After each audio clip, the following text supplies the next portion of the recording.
Salut tout le monde, nous sommes officiellement au mois de décembre 2020 et il est temps pour moi de vous proposer une sélection d'idées cadeaux pour faire plaisir aux fans de comics.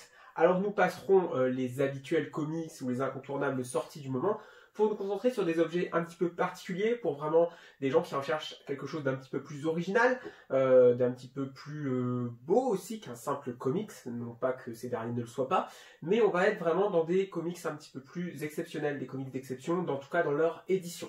Et j'ai commencé par le truc le plus simple, le plus connu de tous généralement. Ça se passe chez Panini Comics et c'est cette Absolute, donc les éditions Absolute de Panini Comics. Il en sort un certain nombre par an, entre 2 et 4 par an généralement. Il y en a d'ailleurs là qui viennent de sortir. Moi j'en possède 2, je possède notamment Civil War qui est ici, qui est un incontournable sorti dans différentes collections. Il y a tout un tas de collections, il ressort même dans la collection Must Have, que je vous avais présenté dernièrement. Et ici, c'est un petit peu la version de référence pour quelqu'un qui adore cette histoire et qui veut un bel objet, un beau produit. C'est un fourreau ici que vous avez. La taille, vous voyez, comparée à ma tête, est quand même assez grande. Et pourtant, j'ai pas une petite tête. Et vous avez le livre à l'intérieur. Voilà l'épaisseur. Je vais pas l'ouvrir parce qu'à une main, c'est un petit peu compliqué. Même à deux mains, à ouvrir, il faut être vigilant. Vous voyez, pas tordre les pages, donc je vous montre simplement comme ça. C'est un beau produit qui coûte son prix, alors vraiment à réserver aux grands fans de comics. Si vraiment le but c'est de faire découvrir cette histoire, optez pour un tarif moins cher. Mais si vous voulez vraiment un bel objet ou quelqu'un qui est fan de la saga, vous pouvez opter pour cette édition Absolute qui coûte généralement entre 70 et 75 € à la vente. Ça se passe chez Panini. Maintenant, on va aller dans quelque chose d'un peu moins connu, d'un peu plus original, et notamment quelque chose qui vient de sortir, donc qui a fait un petit peu parler. C'est le X-Men Genèse Mutante 2.0 de Chris Claremont et Monsieur Jim Lee qui ressort régulièrement. Hein. Très honnêtement, il est en intégrale, il est en collection kiosque X-Men là qui coûte pas très cher. Il ressort dans la collection Must-Have aussi peut-être, non pas encore. Et ici, il est dans une version particulière qui ne possède que quelques épisodes, 3 épisodes, mais dans un très grand format. Alors, vous voyez, l'Absolute qui était déjà assez grand, on est encore un cran au-dessus maintenant.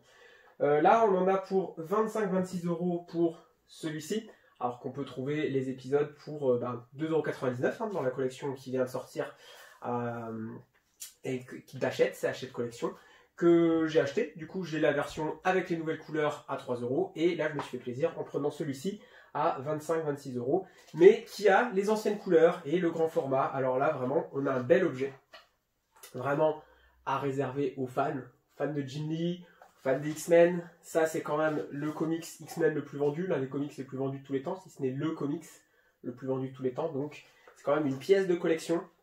Et vraiment, quand on aime quelque chose, on peut avoir une version vraiment optimale, améliorée. Je pense par exemple, moi qui ai 3 versions de la cour des hiboux, ancrée, noir et blanc et couleur. Si j'aimais pas, je le prendrais qu'une fois. Hein. Voilà, si je me permets d'avoir plusieurs fois le même comics, ce qui est très très rare, c'est que vraiment ça vaut le coup. Alors il y en a plusieurs, moi j'en ai que 2. J'ai celui-ci là qui vient d'arriver cette semaine, et j'avais acheté, il y a pas mal de temps, le Doctor Strange et Doctor Doom, Triomphe et Tourment. Alors je l'avais acheté parce que une histoire mêlant ces deux personnages, ça m'intéressait, mais surtout, c'est dessiné par Mike Mignola. Mike Mignola qui est le dessinateur de Hellboy. Donc c'est quelque chose d'assez fabuleux du Mike Mignola sur des grandes pages comme ceci. Pareil, encore une fois, c'est vraiment fou. C'est vraiment magnifique. Donc encore une fois, une pièce de collection. Si vraiment vous connaissez des gens, par exemple, qui sont fans de Hellboy ou de Mike Mignola, vous pouvez les surprendre avec ceci. Ça coûte 25-26 €, le même prix. Je ne sais pas s'il est encore disponible celui-là, mais ça fait une belle pièce de collection. Maintenant, nous passons, avant de revenir aux comics, à de la BD franco-belge, puisque si vous êtes fan de BD franco-belge, et quelque chose que tout le monde connaît, Astérix, eh bien vous avez aussi des grandes éditions d'Astérix, des très grandes éditions. Alors si je recompare encore, je vais reprendre mon dernier point de repère, hein. Vous vous souvenez, les X-Men, très grand, on est encore un petit peu au-dessus, hein. On monte en puissance, hein. Ça n'arrête pas. Et ici, ce sont les grandes éditions d'Astérix. Alors celui-là, c'est Astérix chez les Pictes, je l'avais pris à la sortie, parce qu'il y avait eu un bug sur Amazon qui fait qu'il avait coûté, je sais plus, 15-20 € au lieu de 40-45, parce que c'est pas donné. Là, on passe vraiment à quelque chose d'assez onéreux. Mais vous avez donc la bande dessinée, Astérix en entier, grande page, papier glacé, belle qualité d'impression. Et après, vu l'épaisseur, il y a forcément des choses. Il y a tous les bonus. Généralement, quand vous achetez votre album d'Astérix, votre album de Lucky Luke, peu importe, hein, même de Tintin, vous n'avez pas de bonus derrière, très rarement, à part des éditions spéciales. Et bien là, c'est le cas. C'est toilé, dos toilé, il y a tout ce qu'il faut, c'est vraiment magnifique. Si vous connaissez quelqu'un qui est fan d'Astérix, eh bien vous pouvez opter pour cette édition puisqu'il y en a plusieurs. Il n'y a pas qu'Astérix. Chez les Pix, c'est sorti là depuis plusieurs années, on en sort pas mal. Et dès qu'il y a un film qui sort, dès qu'il y a un nouvel album d'Astérix qui sort, eh bien on propose ces belles éditions. Et vous voyez, quand je vous parlais de l'ancrage et du dessin en noir et blanc, donc crayonné, il y a tout. Là-dedans, j'ai la version couleur, j'ai des croquis, j'ai de l'ancrage, j'ai du noir et blanc. Donc vraiment, c'est la version absolue d'Astérix et il en existe plusieurs, donc vous pouvez faire votre choix. C'est un petit peu onéreux, mais si vraiment vous avez les moyens et que vous voulez offrir ou vous faire offrir quelque chose de très très beau, eh bien vous pouvez opter pour ceci. Maintenant, nous allons revenir aux comics et on va monter une dernière fois en taille. Et après, je vous promets, on redescendra un petit peu. Là, on atteint le maximum. Voici le plus grand comics que j'ai actuellement. C'est Seven to Eternity. Seven to Eternity, c'est sorti chez Urban Comics. C'est sorti chez Urban Comics, mais je ne l'ai pas parce que moi j'ai la VO qui est en petite taille. Et j'ai acheté aussi celui-ci. Alors là, on est toujours sur de la VO. On est sur une Giant Size Artist Proof Edition à 25 $, vendu en France à 25 €. Voilà, la conversion est faite comme ça. Et on a de très grandes pages. On est sur de la version noir et blanc avec ancrage. Donc voilà l'intérêt aussi de cette version-là. Moi j'ai la version couleur en format classique. Et j'ai la version noir et blanc pour les premiers épisodes. Puisqu'ici on a les épisodes 1 et 2 de la série. Série qui est voilà, dessinée par Jérôme Peña, très bon dessinateur que j'aime beaucoup. Et écrite par Rick Remender, un artiste que j'affectionne énormément également. C'est une très belle édition, ça rend un beau produit. Alors si vous avez aimé Seven to Eternity en VF chez Urban Comics, eh bien vous pouvez foncer aussi et essayer de vous procurer cette version Giant Size de Seven to Eternity. Je recompare avec mon Astérix. Vous vous souvenez, Astérix qui était jusqu'alors le plus grand, eh bien on est encore un petit peu plus grand. Voilà. Je vais pas pouvoir faire la comparaison avec tout en remettant tout à côté, mais on reprend mon omnibus de tout à l'heure, mon Absolute. Vous voyez, les absolutes qui sont généralement très grands, et tout se casse la figure à côté, ça donne ça. Je ne sais pas si vous voyez tout, ou si je suis trop près. Voilà, hop, on repose tout ça sur le côté, et on va passer à nos deux derniers produits. Alors nos deux derniers produits, on va commencer par celui-ci. Nous ne sommes pas sur un comics, nous sommes sur un artbook. Et oui, quelque chose qui coûte assez cher aussi. Comptez, ça dépend du type d'artbook, entre 20 et 50 €. Généralement, c'est une belle fourchette. Eh bien, vous pouvez vous procurer l'artbook d'un de vos artistes préférés ou un artiste que vous aimez bien. Ici, on est sur le Humberto Ramos présente My Marvels volume 5. Ça veut dire qu'il y a 5 volumes en tout de cette collection. Je les possède tous. Je suis extrêmement fan d'Humberto Ramos, j'ai même une commission, j'ai pu le rencontrer. Voilà, donc j'aime beaucoup cet artiste puisqu'il travaille aussi sur Spider-Man et ça sert.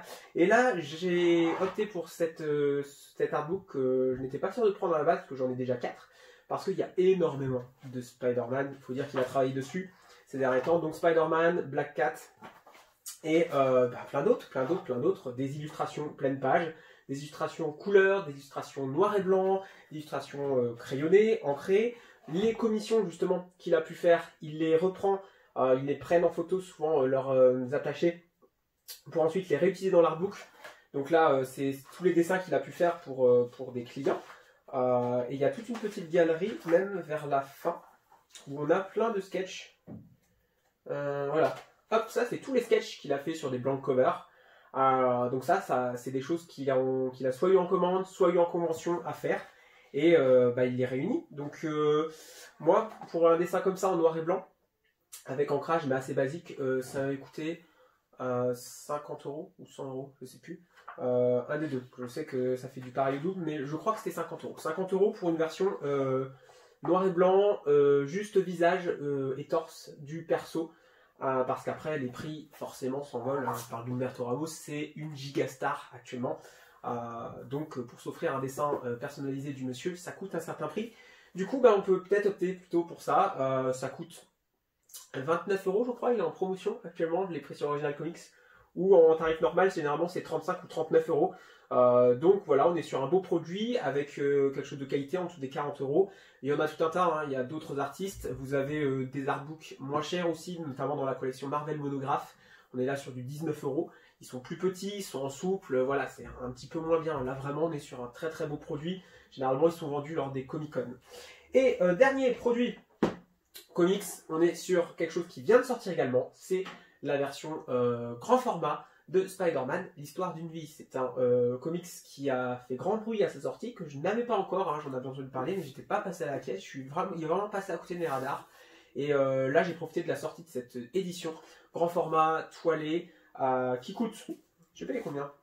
25 € je crois.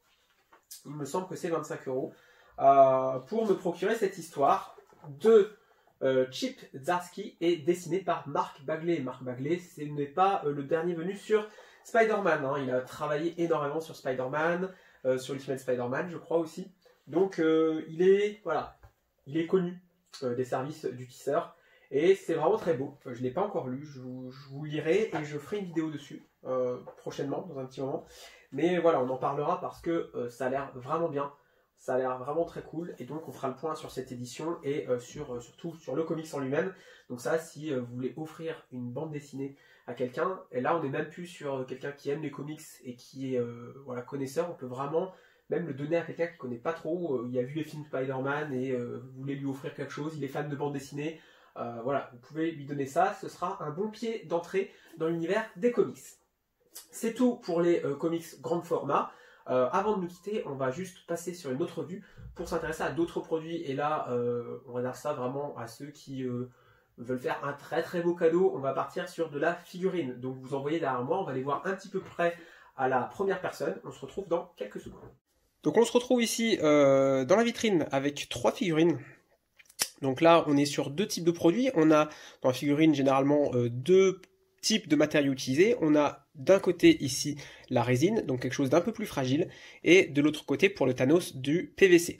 Ce qu'il faut savoir, c'est que la résine est plus coûteuse généralement et permet d'avoir plus de détails. On est plutôt sur des figurines généralement américaines de ce côté-là, et ici on va être sur plutôt des figurines venant du Japon. Donc le Thanos par exemple, c'est une figurine de la marque Kotobukiya qui coûte 100 € à peu près, qui est plus grand, vous voyez, que le Doctor Strange ou que le Thor. Alors qu'en réalité, Doctor Strange et Thor, il faut compter entre 120 et 150 € pour ce type de produit de la marque Iron Studio.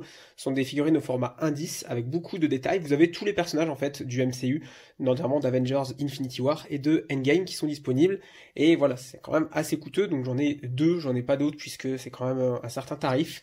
C'est très beau. Vraiment, il n'y a rien à dire si vous voulez vraiment un beau produit. On n'est pas sur des petites figurines de collection d'une dizaine de centimètres par Eagle Moss. Là, on est vraiment sur un autre produit, une autre finition. Donc ça, ce sont 3 produits quand même assez coûteux. Ensuite, on va regarder un tout petit peu à côté. Et ici, on est vraiment sur de la figurine PVC. On est sur des figurines japonaises qui représentent les héroïnes DC et Marvel. Alors, pas de personnage masculin ici, c'est le concept même de la marque. Et il y a beaucoup de choix. Aujourd'hui, moi j'ai ça, j'en ai d'autres ailleurs, mais il y a énormément de choix. Il y a même différentes versions des mêmes personnages, puisqu'ici vous avez une Poison Ivy avec le corps vert, mais il y a une deuxième version qui est sortie il y a peu, avec la peau couleur normale, hein, comme Wonder Woman par exemple. Et une autre pose, d'autres détails, une chevelure différente, voilà. Donc vraiment, là, il faut compter une 50aine d'euros par figurine, et vraiment, vous cherchez Kotobukiya DC et Kotobukiya Marvel, et vous allez avoir tout ça. Et il y a beaucoup de choix. Il y a ce qu'il faut. Et on termine simplement avec des figurines de plus petit format. Là, justement, on est sur du 10-15 cm. On est sur la gamme NECA, donc figurines américaines, qui sont les Tortues Ninja du premier film des années 90. Vraiment beaucoup de détails, comptez 29 € le personnage. Alors, ils sont pas toujours disponibles, hein. Ils sont bien vendus, mais il y a des versions au format 1.6 ou 1.4 qui sont très coûteuses, une centaine d'euros, beaucoup plus grandes. Mais celles-ci, normalement, vous pouvez encore les trouver. Si vous fouinez un petit peu sur Internet, il y a moyen de les trouver. Donc, 29 € par tortue. Pour avoir le lot pour une centaine d'euros, et c'est vraiment très joli si vous êtes fan des Tortues Ninja comme moi. Voilà, c'est tout pour les idées cadeaux de Noël 2020. J'espère que cela vous aura plu et vous aura donné quelques idées. Nous on se retrouvera dès dimanche pour une prochaine vidéo. D'ici là, portez-vous bien. Salut!